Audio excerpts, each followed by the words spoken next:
Salut tout le monde, Greg Popovich, vous le connaissez forcément. Considéré comme l'un des plus grands coachs all-time, et même le GOAT selon certains, il est vrai que dans sa carrière d'entraîneur en NBA, il détient de bons arguments. 5 fois champion NBA, il a aussi le mérite d'avoir eu une carrière immense dans la même franchise, celle des Spurs, dans laquelle il officie là actuellement pour sa 27e saison. Mais saviez-vous qu'à un moment donné, dans sa carrière texane, il a failli être viré? Pour vous raconter cette histoire, revenons au début de Pop dans le coaching. Formé en tant qu'assistant à San Antonio puis à Golden State après avoir coaché dans une division inférieure en NCAA, il est ensuite nommé General Manager des Spurs pour la saison 1994-1995. Jusque-là, si vous avez bien suivi, vous retiendrez qu'il n'avait jamais été coach en chef. Le tacticien des Spurs à l'époque, c'était Bob Hill, un coach expérimenté passé notamment par les Knicks et les Pacers, que Pop avait nommé pour son arrivée en tant que GM. Les deux premières saisons du duo sont hyper prometteuses, avec 2 campagnes à 62 et 59 wins, ainsi qu'une participation aux finales de conférence et une autre au deuxième tour des playoffs. Cela faisait plus de 10 ans que l'équipe n'avait pas réalisé de si long parcours et rien à dire, Pop en GM et Hill en coach, c'était une réussite.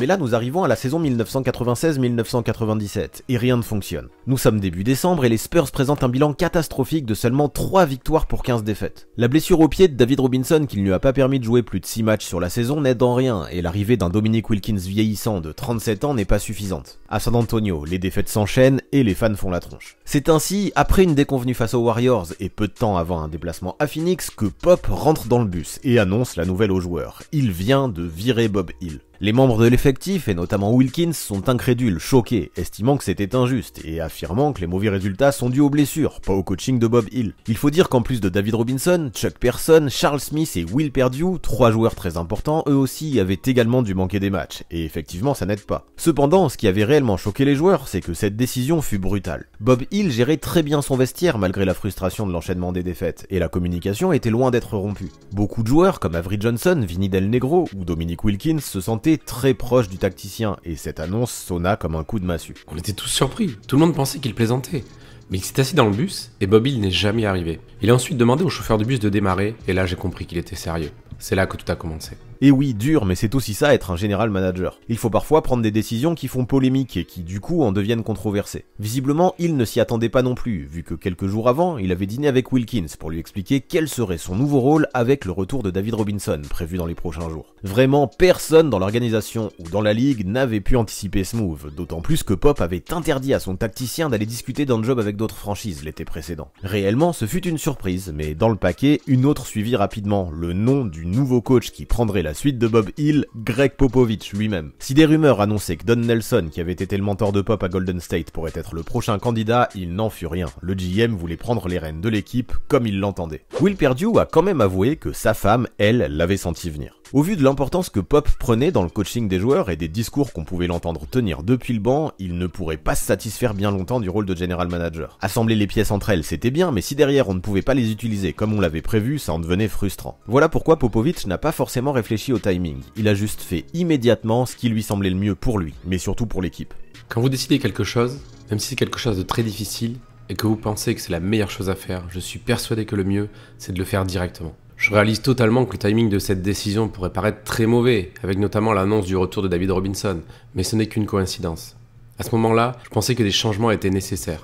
Cette décision n'a pas été prise sur un coup de tête, elle a été prise après beaucoup de réflexion, et ce fut un vrai crève-cœur. Certaines personnes ont alors pensé que cette décision était liée à un certain opportunisme en relation avec le retour de David Robinson, mais que nenni. Au final, de toute façon, Robinson n'a pu jouer que 6 rencontres avant de se répéter au pied, et Pop, lui, voyait largement plus loin que ça. Pour lui, dans l'aspect didactique, pédagogique et dans la compréhension du jeu, il y avait de nombreuses choses à faire avec ce roster, et c'est avant tout pour cette raison qu'il a souhaité prendre le contrôle, parce qu'il se sentait capable et que Bob Hill, lui, n'utilisait pas ce qui selon lui représentait les bonnes méthodes. Pour Hill d'ailleurs, plusieurs années après, il s'est finalement rendu compte que les choses pouvaient se faire sentir. Même si les Spurs avaient réussi de très belles choses en saison régulière, perdre en finale de conférence en 1995 puis faire moins bien la saison suivante en échouant au deuxième tour, pour Pop ce n'était pas suffisant. Il était persuadé que l'équipe avait le potentiel pour viser bien plus haut et l'échec du passage de Dennis Rodman dans le Texas avait probablement laissé quelques traces difficiles à effacer à San Antonio. Le tacticien avec l'ailier fort avait montré des failles dans son autorité et apparemment c'est à partir de là que Pop aurait commencé à douter de lui. Autour de David Robinson, qui à l'époque était tout simplement l'un des meilleurs joueurs de la ligue, Popovich voulait construire une équipe qui jouerait le titre, pas seulement une team qui ferait bonne figure en playoff 2019, et pour ça, il pensait qu'il était l'homme de la situation. Le fait que Pop également, quelques mois plus tôt, avait refusé la demande d'extension de Bob Hill pour son job de coach aurait également pu lui mettre la puce à l'oreille. Et ce qui est sûr, c'est que ses grands débuts à domicile n'ont pas été bien accueillis, preuve que sa décision suscitait l'incompréhension. Au moment de l'introduction des joueurs, Pop fut copieusement sifflé par ses propres fans, à la maison, et ça, on ne le cache pas, ça doit être difficile à encaisser. Il faut dire en même temps qu'après 2 matchs en tant que head coach, Pop, qui jusque-là n'avait pas encore officié à San Antonio, sortait de 2 défaites. Pourtant, directement, même dans la difficulté, on a pu voir sa patte. Pour le premier match qu'il a coaché, à Phoenix, David Robinson fait son retour, mais c'était flagrant, il était hors de forme. Pop a donc décidé de s'en passer une bonne partie du match, ne le laissant que 19 minutes sur le parquet, malgré ses qualités indéniables. Pour le tacticien, c'était clair, hors de question de donner des laissez-passer à certains joueurs, aussi talentueux soient-ils, et ce choix était un message. Oui, Popovich donnerait du temps de jeu à ceux qui se battaient, ceux qui donnaient tout et n'étaient pas avares en efforts. Plus tu affichais ce comportement, et plus tu obtenais de minutes, et ta forme physique devait être optimale. Pour beaucoup de joueurs, comme Avery Johnson, ce fut une nouveauté. Popovich ne parlait pas d'attaque, jamais, et ne perdait que peu de temps avec les systèmes offensifs à l'époque. Le seul mot qui revenait en boucle dans sa bouche, c'était le mot effort, et seuls ceux qui correspondaient à sa façon de voir les choses passeraient du temps sur le parquet. Cette mentalité prit place dès le premier match, et par la suite, elle ne quitta plus jamais le vestiaire des Spurs. Alors oui, ça n'a pas fonctionné tout de suite, mais pour le premier match à domicile, après les sifflets et les huées, en permettant à son équipe de s'imposer face à Dallas, le rival texan sur le score de 106-105, Pop fit en sorte de vite mettre la colère des fans de côté. Puis quand il a enchaîné avec 2 autres wins face aux Rockets puis face aux Suns, Bob Hill fut définitivement oublié dans le cœur des supporters texans. Le mec tout de suite a su gagner le respect de ses troupes, en partageant rapidement la vision qu'il avait de cette équipe, en expliquant comment il voulait voir évoluer les joueurs sur le parquet, et en développant entre eux une certaine complémentarité, toujours autour des efforts fournis. Maintenant que Pop avait les pleins pouvoirs, il pouvait enfin mettre en place sur le terrain ce à quoi il avait pensé pendant tout l'été, et au moins sur les premiers matchs en tout cas, le pari s'est montré gagnant. Il a taillé un costume sur mesure à chacun de ses éléments, et a insisté sur la nécessité de partager la gonfle, tout en prenant soin pour éviter au maximum les déchets. Il fallait faire des efforts pour jouer dur, mais il fallait aussi en faire pour jouer juste. Ça a porté ses fruits, et surtout, en couplant cette mentalité à son passif de GM, ça lui a permis directement d'être accepté dans le vestiaire. Il a obtenu le respect de l'équipe avant même de devenir coach. En tant que GM de l'équipe, il imposait le respect. Cette question de respect ou même d'adaptation n'a jamais été un souci. Il a montré à tout le monde qu'il pouvait compter sur lui et c'est quelque chose qui s'est vu directement. Il n'acceptait pas les gars qui traînaient ou qui se montraient fainéants sur le terrain. Il demandait aux gars de jouer au plus haut niveau d'intensité tout le temps. C'était sa mentalité. Il demandait d'aller sur le terrain et de travailler dur. Et rapidement, dans le cerveau et dans l'attitude des joueurs, il y a eu un déclic. D'un coup, même si les défaites au final ont continué à s'enchaîner sans Robinson, les joueurs venaient à l'entraînement avec plaisir, et l'envie de bosser aussi dur que possible était présente. Pop, avec son charisme et son talent de communicant, a en quelques jours complètement transformé l'alchimie dans le vestiaire, et d'un coup, le plaisir de jouer est revenu, chapeau à lui. Le tacticien s'est également amplement appuyé sur l'expérience Dennis Rodman, qui même s'il était ingérable à l'époque, a quand même su apporter son côté dur sur le terrain. Jusque-là, l'équipe était considérée comme soft, et Pop se serait beaucoup servi de l'exemple du Worm, qui en parallèle réussissait à Chicago pour montrer à quel point il était important soir après soir de donner ses tripes sur le parquet. Alors ok, les Spurs ont quand même terminé leur première campagne sous Pop avec 62 défaites, pendant que lui affichait un bilan de 17-47, mais sa façon de faire a plu, elle a convaincu, et dès le mois d'avril 1997, nous apprenions que son aventure en tant que head coach des Spurs allait se prolonger. Et là, est-ce le karma qui a fait son œuvre? On dirait bien, car un mois plus tard, alors que les Celtics avaient le plus de chances de récupérer le first pick de la draft à la loterie, ce furent finalement les Spurs qui obtinrent le gros lot. Avec ce premier choix de draft, sans surprise, la franchise texane sélectionna Tim Duncan, gagna avec lui le titre dès 1999, et Pop put construire sa légende, toujours fort de ses qualités pour souder un groupe et y apporter de la cohésion. L'histoire est belle. Énoncé comme ça, ce récit peut clairement ressembler à un conte de fées, et c'est vrai que beaucoup de choses s'y apparentent. Cependant non, le parcours de Popovich à la tête des Spurs n'a en fait rien eu dans le long fleuve tranquille, notamment au début.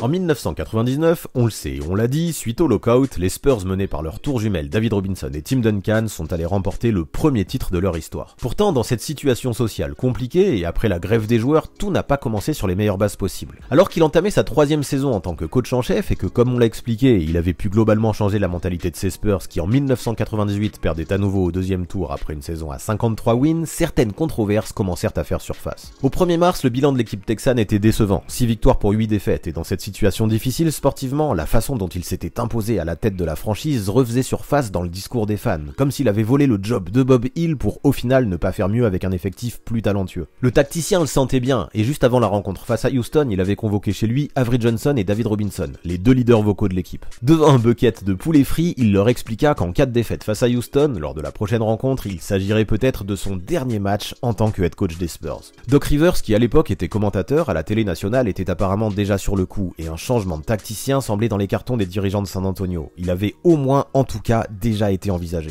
Ce jour-là, Pop a ainsi demandé à ses deux leaders, et notamment à Avery Johnson, de jouer naturellement, de ne pas se préoccuper de ce qu'il se passait sur le banc et d'exercer leur jeu. Il leur a dit qu'il leur faisait confiance pour gagner ce match, qu'il comptait sur eux, tout en leur garantissant qu'ils avaient les qualités pour le faire. La réunion entre les trois hommes est restée secrète, et beaucoup de joueurs à l'époque n'ont appris ça que dernièrement, longtemps après leur retraite. Cependant, ce qui est certain, c'est qu'elle a eu son petit effet, car dès le lendemain, dans le bus, Avery Johnson a demandé à tous ceux qui n'étaient pas des joueurs d'en sortir. Il voulait organiser une réunion qui ne concernerait que lui et ses coéquipiers, pas les coachs, pas le staff, only players. Comme on l'expliquait plus tôt, Popovich avait le soutien de son groupe, le respect de son effectif, et Johnson a bien joué là-dessus. Il a expliqué à ses potes que désormais, ils devaient se souder, tout donner et se sortir les doigts. Sans ça, leur entraîneur pourrait être limogé, et ça, personne ne le souhaitait. Et quoi dire de plus à part que cette réunion représenta un déclic. Les Spurs s'imposèrent facilement face aux Rockets sur le score de 99-82, puis ne perdirent plus que 5 matchs dans la saison avant d'aller s'emparer du titre. Une nouvelle fois, Popovich avait su trouver les mots justes, mais aussi les adresser aux bonnes personnes, dans le bon contexte, c'est ce qui fait sa force. Alors que son job était sur la sellette, il a réussi, à nouveau, à partir de cette épreuve, à faire en sorte que toutes ces pièces retrouvent leur cohésion, leur alchimie, et donnent leur trip, pour aller jusqu'au bout bien sûr, mais aussi pour sauver la peau de leur mentor, ça aussi c'est beau. Pop, à travers les années, a obtenu la réputation d'un coach honnête, franc, qui dira les bonnes choses, mais aussi les mauvaises, et qui surtout fera toujours passer l'équipe avant les individualités. Évidemment, il est aussi un super stratège, mais sa longévité est avant tout due à sa capacité à gérer un groupe, c'est certain. La façon dont il a pris la place de Bob Hill dans la controverse et a réussi à faire en sorte d'obtenir le respect de chaque joueur très rapidement en est la preuve. L'histoire du titre de 1999 et la façon dont il s'est construit après un début de saison compliqué en est une autre. Alors oui, certains haters ou jaloux expliquaient que ce titre de 1999 ne valait pas les autres et qu'il méritait une astérisque, vu qu'il avait pris place dans une saison raccourcie suite au lockout. Nous ne rentrerons pas dans ce débat, et de toute façon, quoi qu'on en pense, Pop a montré plus tard, grâce à un effectif qu'il a non seulement construit, mais aussi coaché, vu qu'il est resté coach GM jusqu'en 2002, avant de déléguer la place de manager à R.C. Buford, qu'il pouvait aussi gagner dans d'autres contextes. Oui, les Spurs de Tim Duncan, Tony Parker et Manu Ginobili ont également soulevé le trophée Larry O'Brien en 2003, en 2005, en 2007, mais aussi 7 ans plus tard en 2014, ça commence à peser. Même s'ils n'ont jamais réalisé de back-to-back, impossible de dire qu'au début des années 2000, les Spurs n'ont pas créé une dynastie à leur façon. Dans l'histoire de la Grande Ligue, seuls 4 équipes ont plus gagné que San Antonio, et ces succès, la franchise les doit intégralement à Pop, qui avec le recul, des années plus tard, a finalement bien eu raison de s'imposer pour prendre la place de Bob Hill. Si à l'époque beaucoup doutaient du fait que cette décision était prise pour l'équipe et non pas pour sa propre carrière, aujourd'hui plus aucune question ne se pose. Pop a vraiment cru en lui, et cru au fait que prendre les rênes serait la meilleure chose pour les Spurs. Il a eu raison. Même si on imagine qu'au moins au début ça a dû être dur à encaisser pour Bob Hill, qui comme on l'a dit, avait quand même des indices qui auraient pu lui permettre d'anticiper ce choix, aujourd'hui il ne dispose d'aucune rancœur, au contraire. Envers Pop, il n'a que du respect. Est-ce que c'est dur pour moi d'observer le succès des Spurs en me disant que j'aurais pu le vivre moi-même? Non, absolument pas. Je sais ce qu'il s'est passé et c'est intéressant de voir comment cette équipe a grandi. Ce qui est super avec les Spurs, c'est que non seulement ils ont une super équipe, mais aussi que la franchise est drivée par des gens super bien. Ça a juste porté ses fruits. Pour conclure, Pop, qui est aujourd'hui l'un des meilleurs coachs de l'histoire, semble mériter d'autant plus de respect pour son côté self-made man. GG à lui d'avoir su croire en lui et à sa capacité à gérer ses troupes de la bonne façon. Puis croire c'est une chose, mais mettre en place exactement sur le terrain ce qu'il avait dans son cerveau alors qu'il était sûrement l'un des seuls à se faire confiance en 1996, c'est probablement encore plus fort. Et si aujourd'hui on aime se rappeler de ses succès, il est également important de se rendre compte à quel point le chemin n'a pas été simple pour lui, ce qui le rend sûrement encore plus grand. Justement, il a su franchir les étapes et les difficultés de la bonne façon, en restant honnête avec lui-même et avec ses joueurs, et ça rien à dire, c'est sûrement une bonne partie de la recette pour passer du statut de bon coach à celui de coach légendaire. Difficile donc de ne pas faire preuve d'autre chose que d'un énorme respect envers Greg Popovich et son immense carrière de coach en NBA. Avant de partir, abonnez-vous à la chaîne de Basket Info, mais aussi à celle du 6ème homme pour avoir 2 visions complémentaires de la NBA. Les dernières vidéos mises en ligne apparaissent sous vos yeux.